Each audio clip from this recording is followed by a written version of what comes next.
भाव बदला तो भाषा बदल जाती है, चाह बदली तो राह बदल जाती है। संभाल कर चलना अपने कदम, बुझी राख भी आग उगल जाती है। अपनी लिखी इन्हीं पंक्तियों से आप सभी का बहुत बहुत स्वागत करती हूँ और उम्मीद करती हूँ कि आप जहाँ कहीं भी होंगे स्वस्थ और खुशहाल होंगे। नारी को शक्ति का रूप कहा जाता है और जब यही शक्ति सही दिशा में काम करती है, पॉजिटिव वे में काम करती है तो कल्याणकारी होती है। और यही शक्ति जब गलत रास्ते पर निकल जाए, भटक जाए तो विध्वंस का कारण बनती है।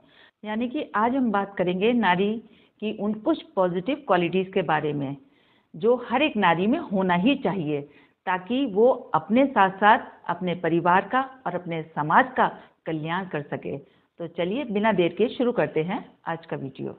तो फर्स्ट पॉइंट है साइलेंस, यानी कि मौन। हर लड़की में मौन रहने की कला होनी ही चाहिए। अब आप में से बहुत सारे लोग ये सोचेंगे कि क्यों, अगर हम मौन रहेंगे तो हम फिर लोगों को जवाब कैसे देंगे, अपनी बात को सही साबित कैसे करेंगे। तो देखिए, आज मैं आपको बताऊंगी मौन रहने का या चुप रहने का सही मतलब क्या है। अब देखिए, मौन रहने का मतलब ये नहीं है कि आप बिल्कुल ही अपने ज़बान पर ताला लगाएं और बैठ जाएं, किसी की बात का कोई जवाब ही ना दें।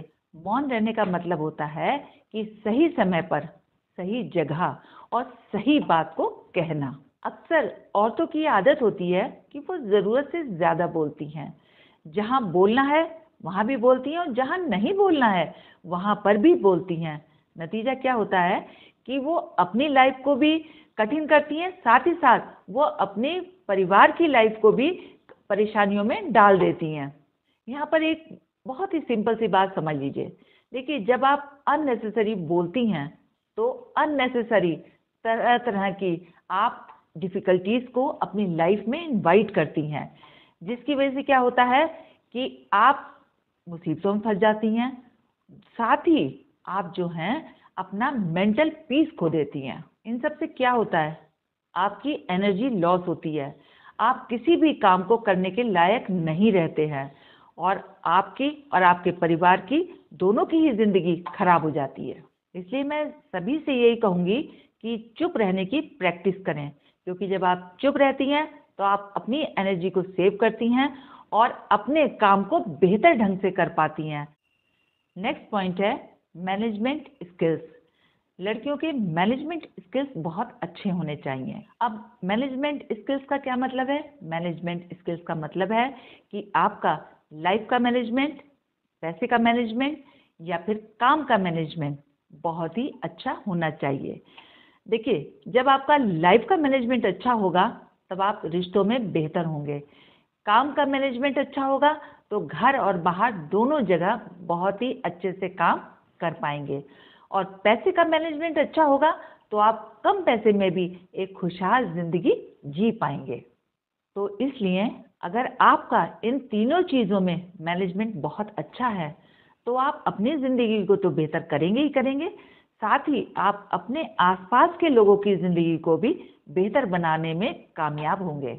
और इसके अलावा ऐसे लोग हमेशा सबके फेवरेट होते हैं, इसलिए इस क्वालिटी को अपने अंदर डेवलप ज़रूर कीजिएगा। नेक्स्ट पॉइंट है एजुकेशन। एजुकेशन हम सभी जानते हैं कि लड़कियों के लिए बेहद ज़रूरी है और हर एक पेरेंट्स अपनी लड़कियों को अच्छे से अच्छी एजुकेशन दे भी रहा है। लेकिन एजुकेशन लेने के बावजूद भी लड़कियां दुखी हैं। क्यों? वो इसलिए हैं कि कुछ लड़कियां शादी के बाद बाहर जॉब करती हैं। जब बाहर जॉब करती हैं तो वो परिवार को अपना उतना समय नहीं दे पाती, जिसके कारण उनके फैमिली में फ्रैक्शंस होते हैं और उन लड़कियों को ये लगता है कि मैं इतना पढ़ लिख कर नौकरी भी कर रही हूँ, फिर भी मेरी फैमिली वाले मुझसे खुश नहीं हैं।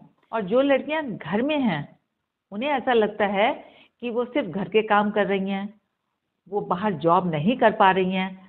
उन्हें ऐसा लग रहा है कि उनकी पढ़ाई लिखाई की कोई वैल्यू है ही नहीं। बेसिकली लड़कियां सब दुखी हैं, जो बाहर काम कर रही हैं वो भी और जो घर में हैं वो भी। तो मैं यहाँ पर सभी लड़कियों से एक बात कहना चाहूँगी कि केवल पढ़ लिख कर नौकरी करने से ही आपको इज्जत नहीं मिलती है। पढ़ाई लिखाई का मतलब होता है सेंसिबिलिटी और एडेप्टेबिलिटी। अब सेंसिबिलिटी का मतलब क्या होता है? सेंसिबिलिटी का मतलब होता है कि आप हर सिचुएशन की नज़ाकत को और एक बारीकी को बखूबी समझते हैं। और एडेप्टेबिलिटी का मतलब होता है कि आप हर सिचुएशन में अपने आप को ढाल लेते हैं। देखिए, अगर आपको नौकरी करने की ज़रूरत है तो ज़रूर कीजिए, लेकिन अगर आपके परिवार को आपकी ज़रूरत है तो आप अपने परिवार को अपना समय दीजिए। ऐसा ना हो कि आप परिवार में रह रहे हैं लेकिन नौकरी के बारे में सोच रहे हैं, और अगर नौकरी कर रहे हैं तो आप परिवार के बारे में सोच रहे हैं। यानी कि आप कहीं पर भी आप पूरे तरीके से नहीं हैं, आप अपनी एजुकेशन का सही इस्तेमाल नहीं कर रहे हैं। तो यहाँ पर मैं सिर्फ एक बात कहना चाहूँगी कि अगर आप पढ़ने लिखने के बाद सही डिसीज़न नहीं ले पाते हैं तो इसका मतलब है कि आप एजुकेटेड नहीं हैं, आप सिर्फ एक डिग्री होल्डर हैं।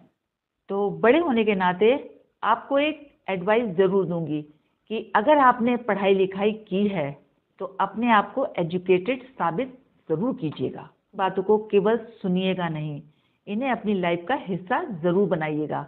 अगर आपने इन बातों की प्रैक्टिस शुरू कर दी तो आप खुद देखेंगे कि आपकी लाइफ कैसे हर रोज़ बेहतर बनती जा रही है। चलते चलते आपसे बस इतना ही कहूँगी कि पानी और वाणी दोनों में ही काफ़ी समानता होती है। स्वच्छ पानी में चित्र स्पष्ट नजर आता है और स्वच्छ वाणी में आपका चरित्र स्पष्ट नजर आता है। इस बात को याद रखिएगा। आज के लिए बस इतना ही, फिर मिलेंगे नेक्स्ट वीडियो में। तब तक के लिए जय हिंद, जय भारत।